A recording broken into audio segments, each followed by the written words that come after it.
Today, we're jumping into something really complex, fascinating too, global perspectives on gender identity. Yeah, it's a huge topic. Definitely. We've gathered sources looking at, well, everything from culture and religion to politics, education, even generational values across different regions. Quite the mix. Right.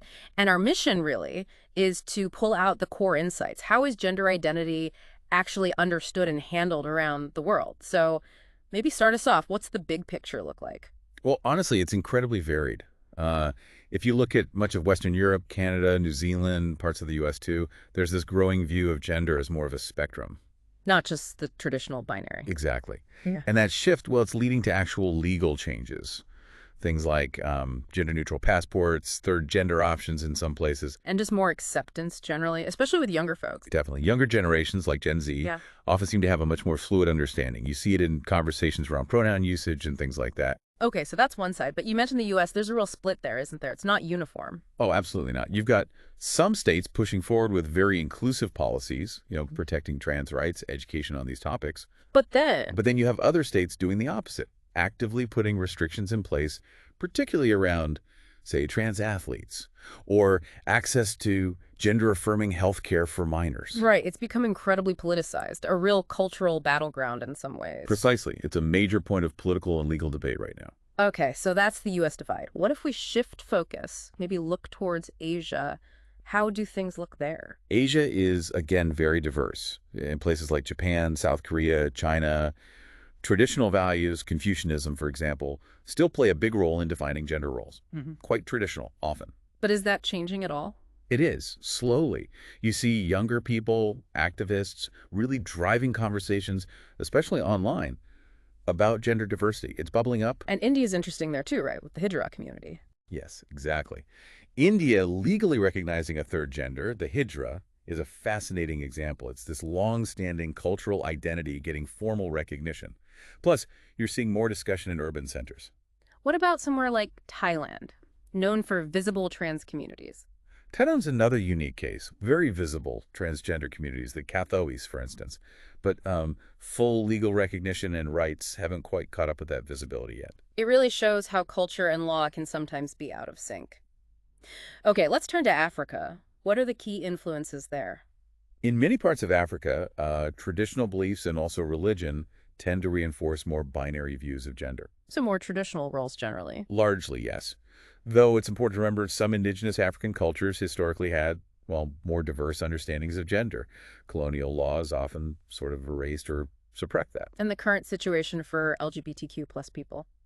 Unfortunately, in quite a few countries, gender-diverse individuals face significant stigma and sometimes serious legal penalties. It can be very difficult. Okay. And Europe. We talked about Western Europe being more progressive, but is that the whole story? Not at all. Europe's really a patchwork. You contrast Northern and Western Europe, which often have strong legal protections, normalized pronoun use, even gender self-ID laws in some places. With Eastern Europe. Exactly. Countries like, say, Poland or Hungary have seen a significant conservative backlash. There are increasing restrictions on LGBTQ+ rights and discussions around gender. So politics playing a huge role again. A very direct role, yes. Political ideology is shaping policy and, people's everyday lives quite dramatically there. And then there's the Middle East, generally seen as more conservative. Generally speaking, yes. Traditional interpretations of Islamic law are often dominant, meaning gender roles can be quite strictly defined. So little room for non-binary identities legally. Very little, usually none. Legal recognition is largely absent, and expressing nonconforming identities can even lead to criminalization in some contexts. Is Iran still the exception there, allowing surgery? It's a complex exception. Iran does permit gender-affirming surgery, but it's often framed strictly within the idea of transitioning from one binary gender to the other, preserving that binary structure. Wow. So looking across all these incredibly different regions and approaches, are there any common threads emerging? Anything that cuts across cultures? Well, one really noticeable trend, almost everywhere, is a kind of generational divide. We touched on that earlier. Right. Younger people, broadly speaking, tend to be more open to diverse gender identities compared to older generations or more conservative institutions. And the internet's role. Huge. The internet fosters these global conversations. People connect across borders, share experiences, learn about different perspectives on gender. But this sometimes clashes quite strongly with local norms and traditions. Okay, so wrapping this up, it's clear that perspectives are incredibly diverse. You've got progressive shifts, legal recognition happening, but also significant pushback and adherence to traditional views.